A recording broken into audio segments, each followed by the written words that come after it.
Boa tarde, boa noite.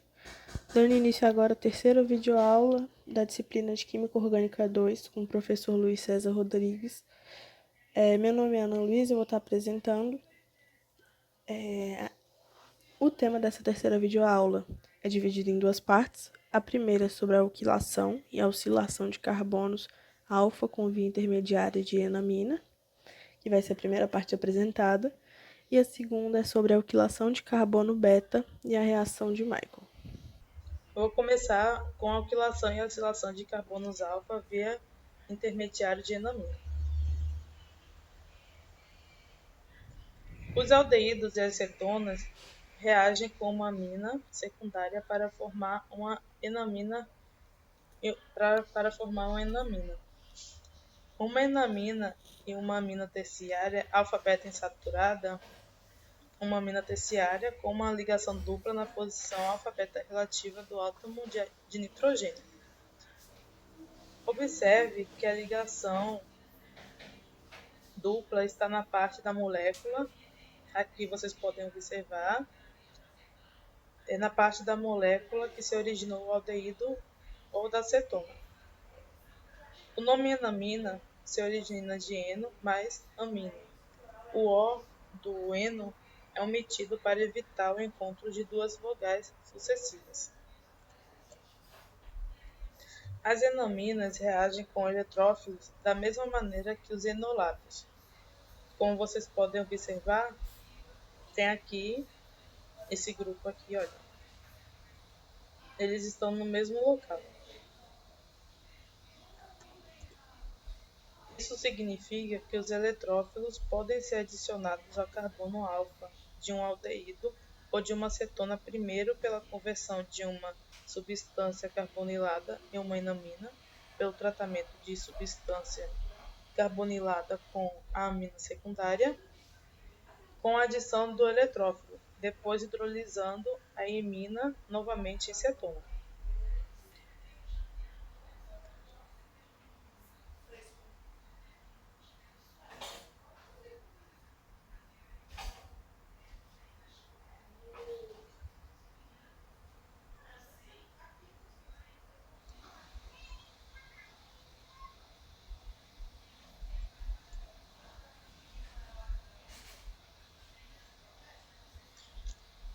Como a etapa de alquilação é uma reação SN2, somente haletos primários e haletos de metila podem ser usados. Uma vantagem em usar uma enamina como intermediário para alquilar o aldeído ou uma cetona está no fato de ser formado apenas o produto monoalquilado.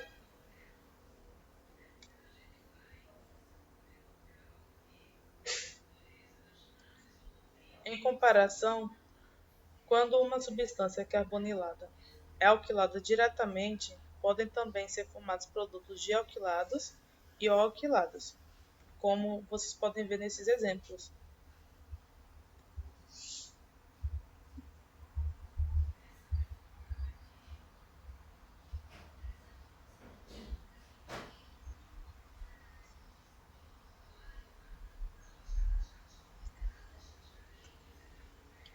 Além de serem capazes de ser alquilados, aldeídos e cetonas também podem ser acilados via uma enamina intermediária.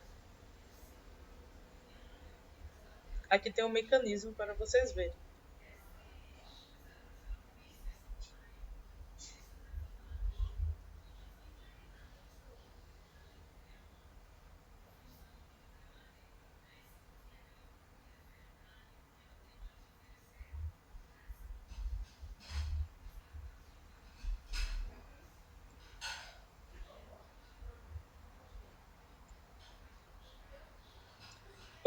Observe que um carbono alfa e um aldeído ou de uma cetona podem reagir com um eletrófilo, primeiro pelo tratamento da substância carbonilada com LDA ou pela conversão da substância carbonilada em uma enamina, como vocês podem observar aqui.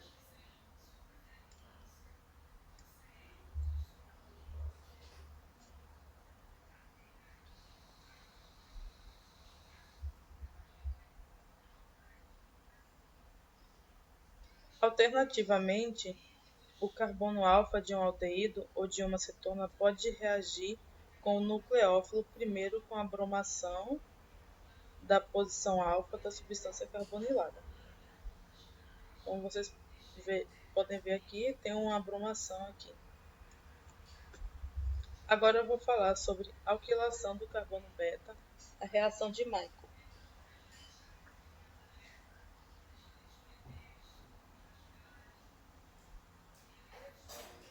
Os nucleófilos reagem com aldeídos e cetonas alfa-beta insaturados, formando produtos de adição direta ou conjugada. Aqui nesse exemplo tem aquilo, a adição direta e a adição conjugada. Os nucleófilos reagem com derivados de ácido carboxílico alfa-beta insaturados, formando produtos de substituição nucleófilica, acílica ou produto de adição conjugada. Que é como vocês podem ver aí nesse exemplo. Tem adição direta e adição conjugada.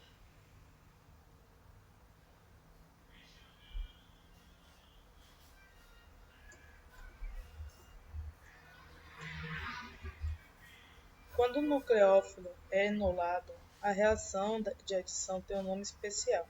É conhecida como reação de Michael. Os enolatos que fornecem os melhores resultados nas reações de Michael são aqueles rodeados por dois grupos retiradores de elétrons. Enolatos de beta-dicetonas, beta-diésteres, beta-cetoésteres e beta-cetonitrilas. Como os enolatos são bases relativamente fracas, a adição ocorre no carbono beta de aldeídos e de cetonas alfa-beta insaturadas. Os enolatos também se adicionam ao carbono beta de ésteres e de amidas e alfa-beta insaturados devido à baixa reatividade do carbono do grupo carbonilo. Observe que a reação de Michael forma substâncias 1,5 carbonílicas. Se um carbono carbonílico estiver na posição 1, o outro carbono carbonílico está na posição 5. Vou mostrar a vocês 4 exemplos do beta-diéster, beta-cetoéster, beta-cetonitrila e beta-dicetona.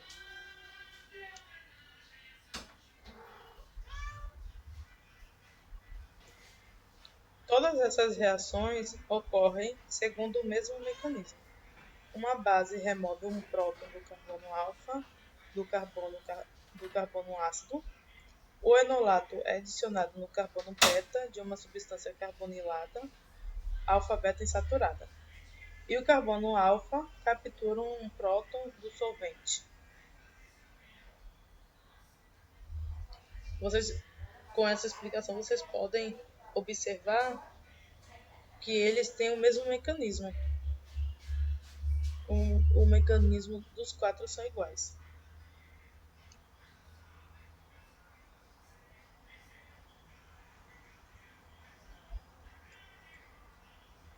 É mecanismo de reação de Michael. Aqui tem um mecanismo. Aqui tem o mecanismo para vocês verem.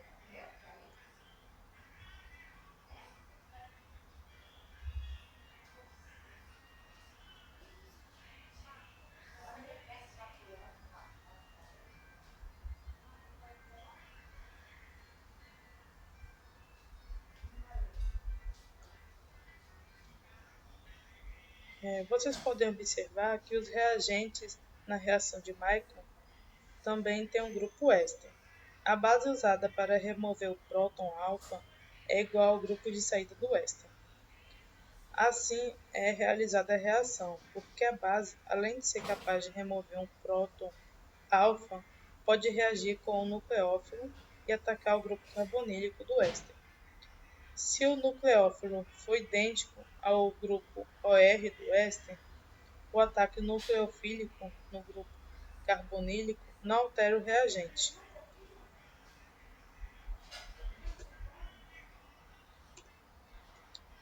As enaminas podem substituir enolatos nas reações de Michael. Quando uma enamina é usada com como nucleófilo na reação de Michael, a reação é conhecida como reação de enamina de Stork. Aqui tem um mecanismo de reação de enamina de Stork.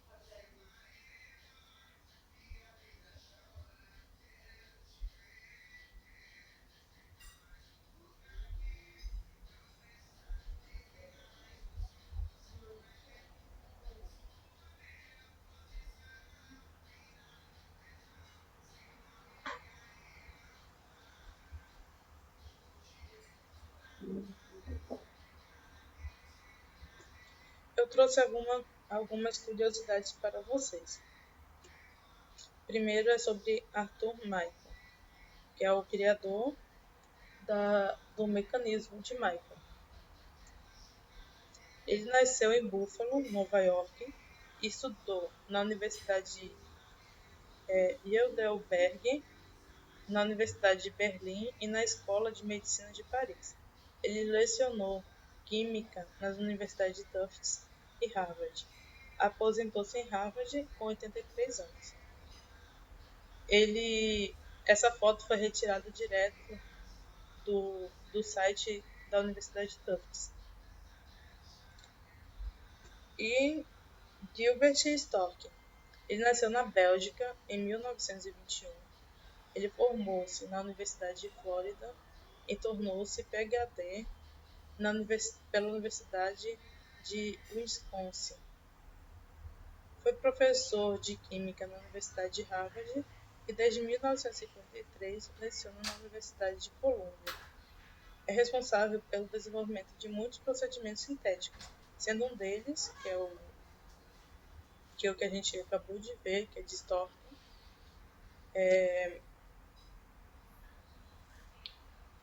que é quando uma enamina é usada como nucleofílico na reação de Michael. Essa reação é chamada de reação de enamina de Stork.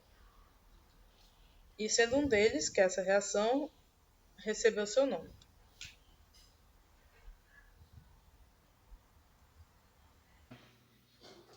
Os nucleófilos eles reagem com aldeído de cetona alfa-beta insaturados, formando produtos de adição direta ou conjugada, como nós vimos essa reação aqui no capítulo anterior, no capítulo 18. Então, o nucleófilo pode atacar aqui a carbonila de um aldeído de cetona alfa-beta insaturado numa adição direta. Ou esse nucleófilo pode atacar aqui esse carbono beta, formando então uma adição conjugada de aldeídos de cetona alfa-beta insaturados. Para que essa reação ocorra diretamente aqui na carbonila, vai depender do nucleófilo, né? Por exemplo, quando eu utilizo o reagente de Grignard, a adição vai ser direta na carbonila, produzindo um álcool aqui.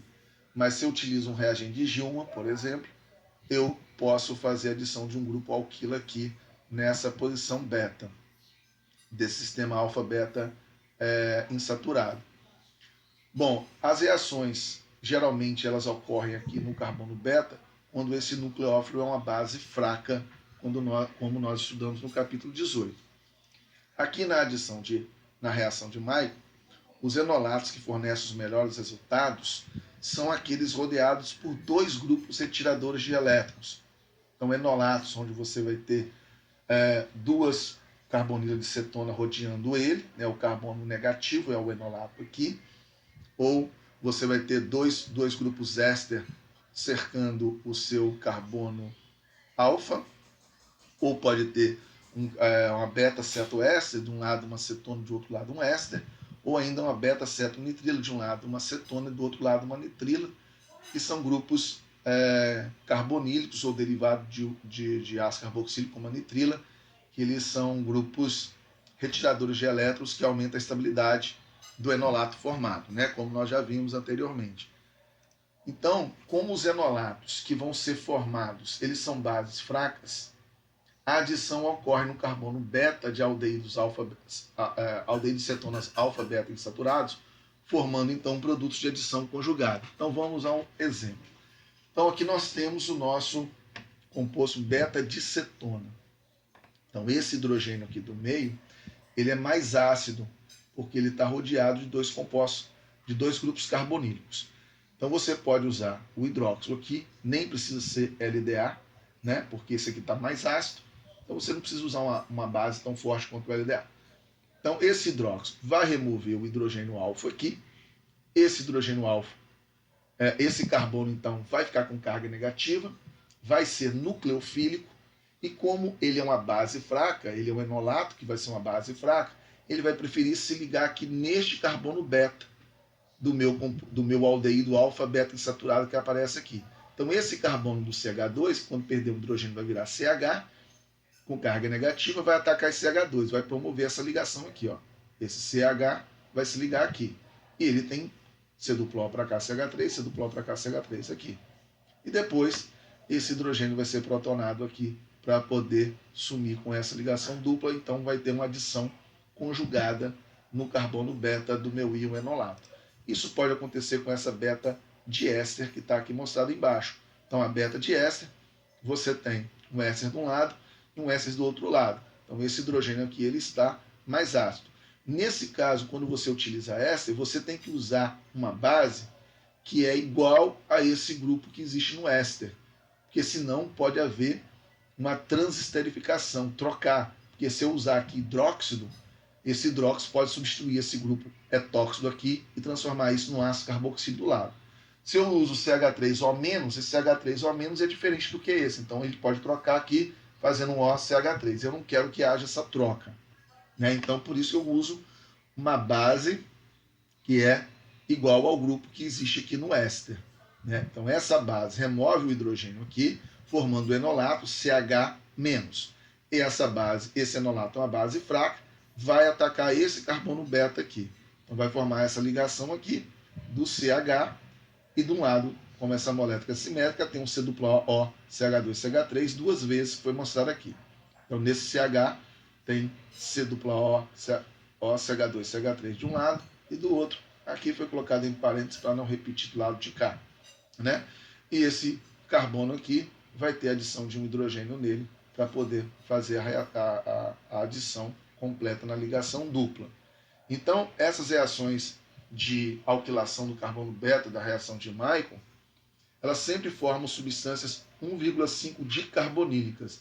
1,5 é para você numerar aqui, ó. 1, 2, 3, 4, 5. Se vier para cá também vai ser 5. Então, da mesma forma, 1, 2, 3, 4, 5. Então, sempre vai formar substâncias 1,5 dicarbonílica na reação de Michael. Os enolatos também se adicionam ao carbono beta de ésteres e amidas alfa-beta insaturados, devido à baixa reatividade do grupo carbonila.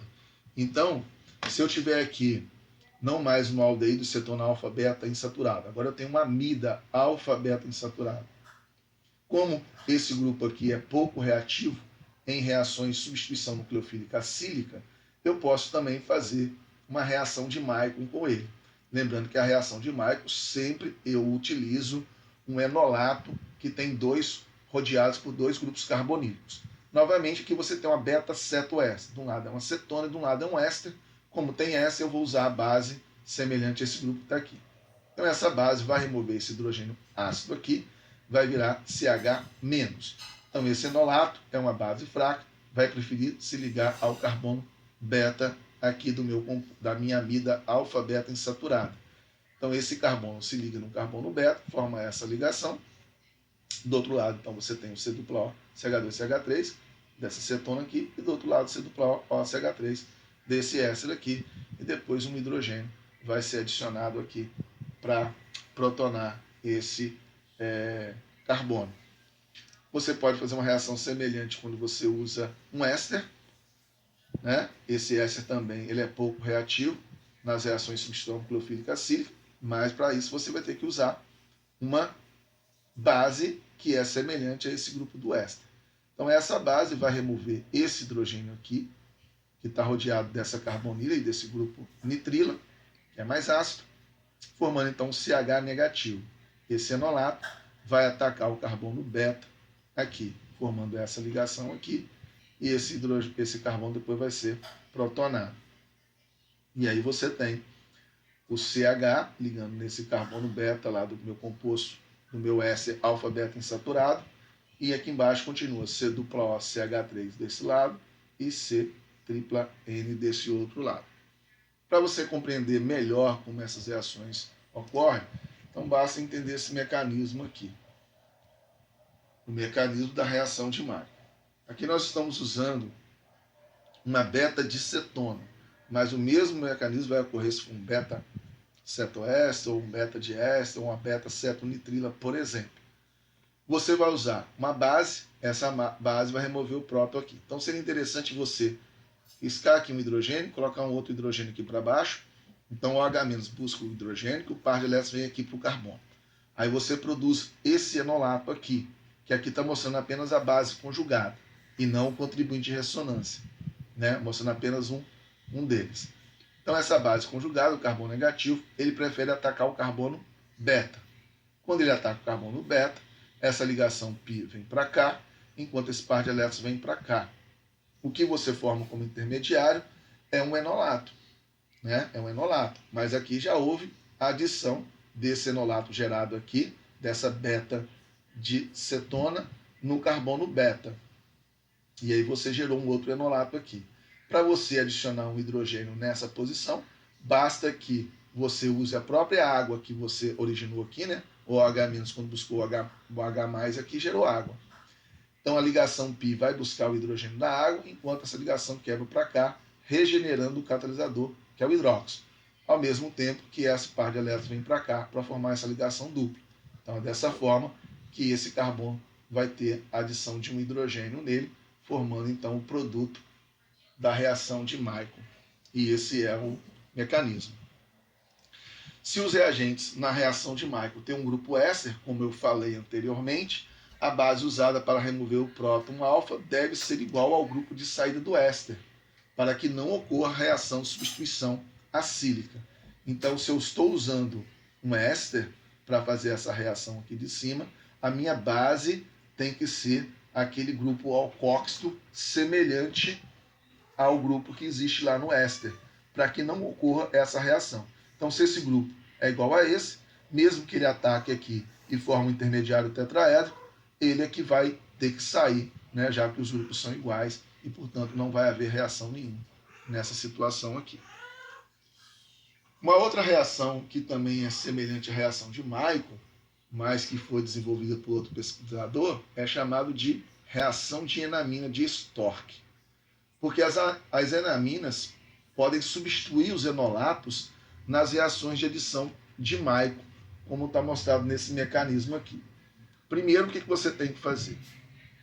Para você produzir essa enamina, como nós já explicamos na aula anterior, você vai ter que pegar a ciclohexanona, né, e vai reagir com a pirrolidina, que é uma amina secundária, catalisada por ácido. Aí vai existir eliminação de água e formação dessa enamina.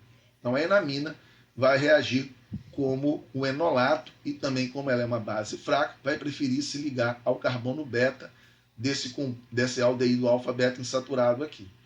Então essa ligação π vai se ligar no carbono beta, ao mesmo tempo que esse par de elétrons vem para cá. Esse par de elétrons dessa ligação dupla vem para cá, forma uma dupla entre esses dois carbonos, esse par de elétrons da ligação π vem para cá. Então agora você teve a formação de uma imina que está protonada e um enolato aqui, né? Então novamente esse par de elétrons do oxigênio vem formar carbonilo aqui, enquanto essa ligação π vem se ligar no hidrogênio da água, né? Vem desprotonar essa molécula de água, e essa ligação sigma vai quebrar aqui entre hidrogênio e oxigênio, vindo aqui para o oxigênio, liberando a base. Então você tem agora, já teve então a adição conjugada da sua enamina no carbono beta.